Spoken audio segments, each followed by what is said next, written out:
दोस्तों, हुकूमत वक्त ने जो कि वफाकी हुकूमत मिस्टर शहबाज शरीफ साहब के अंडर चल रही है, उन्होंने PIO को फरोख्त कर दिया है।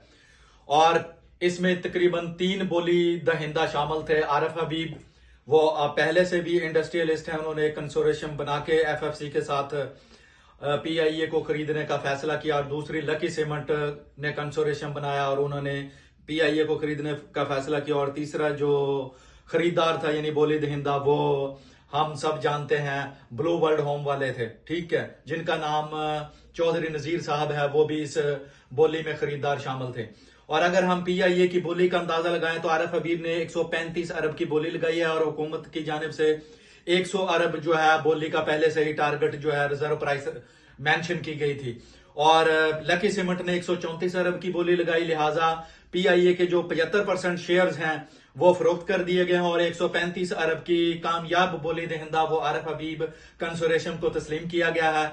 और दूसरा ये है कि 2/3 प्राइस जो है वो फौरन 90 दिन के अंदर पे की जाएगी और बाकी जो 1/3 प्राइस होगी वो तकरीबन 1 साल के अंदर अंदर जो है उसकी पेमेंट हुकूमत वक्त को कर दी जाएगी। लेकिन उसमें सबसे जो अहम और इंपॉर्टेंट बात है, PIA की इक्विटी जो है वो तकरीबन 30 अरब के करीब वाकया है और PIA की लायबिलिटीज जिसको हम वाजबात कहते हैं वो 26 अरब के हैं। और ये 26 अरब के वाजबात जो है हुकूमत के पास रहेंगे और 5 साल के अंदर अंदर होल्डिंग कंपनी को ये पे करना होगा। जो बाकी 25% शेयर्स बच गए हैं वो हुकूमत के पास महफूज रहेंगे। अगर होल्डिंग कंपनी चाहती है कि वो शेयर्स भी खरीद ले तो उसका फैसला बाद में किया जाएगा और वो होल्डिंग कंपनी के पास इख्तियार होगा कि बाकी मानदा 25% शेयर्स भी खरीद ले। अगर हम लास्ट ईयर PIA का प्रॉफिट लगाएं तो वो तकरीबन 11 अरब रुपए खालिस मुनाफा था। और PIA के जो साबका मुलाजमीन थे तकरीबन 11,500 PIA के पास मुलाजमीन थे, जिनको छांटिस करके इस साल तकरीबन 6500 जो एम्प्लॉइज हैं वो PIA के पास मौजूद हैं।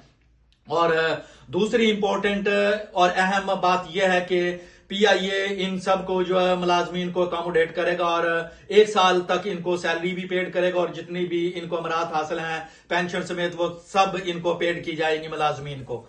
लेकिन 1 साल के बाद PIA की जो होल्डिंग कंपनी है उसके पास इख्तियार होगा, वो इन मुलाजमीन को चाहे तो रख ले या जैसा वो बेस्ट समझती है वो वैसा फैसला कर सकती है। और दूसरी अहम जो सबसे बात यह है कि इसमें नो डाउट मुल्क को भी फायदा होगा, क्योंकि PIA की प्राइवेटाइजेशन जो है पहले सिर्फ और सिर्फ 10 अरब की बोली लगाई गई थी जो कि नाकाम तस्वर की जा रही थी।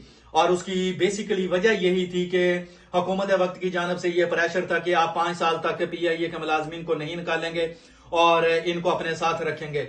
और इस तरह जो आरिफ हबीब ने 75% शेयर्स खरीदे हैं जो हुकूमत को 2/3 पेड करेगी, जो 92.5% अमाउंट है वो अमाउंट PIA के इंफ्रास्ट्रक्चर डेवलपमेंट पर खर्च की जाएगी, नए तैयारे खरीदने पर खर्च की जाएंगी। और जो 7.5% अमाउंट है वो हुकूमत के खजाने में जमा होगी। लिहाजा ये एक अच्छा इनिशिएटिव है हुकूमत वक्त की जानिब से। और ये जो बोली का तरीकाकार था साफ और शफाफ अंदाज में पूरे मीडिया के सामने उसको शो ऑफ किया गया है ताकि बोली में शफाफियत पैदा की जा सके और इसके ऊपर किसी किस्म के जो तहफुजात हैं वो बिल्कुल भी बिल्ड ना हो। तो लिहाजा ये हुकूमत ने एक अच्छा इनिशिएटिव लिया है। चूंकि PIA हर साल नुकसान कर रहा था, उससे अगर हम पिछले साल में अंदाजा लगाएं तो PIA ने तकरीबन 75 अरब रुपए का लॉस किया है। वस्सलाम।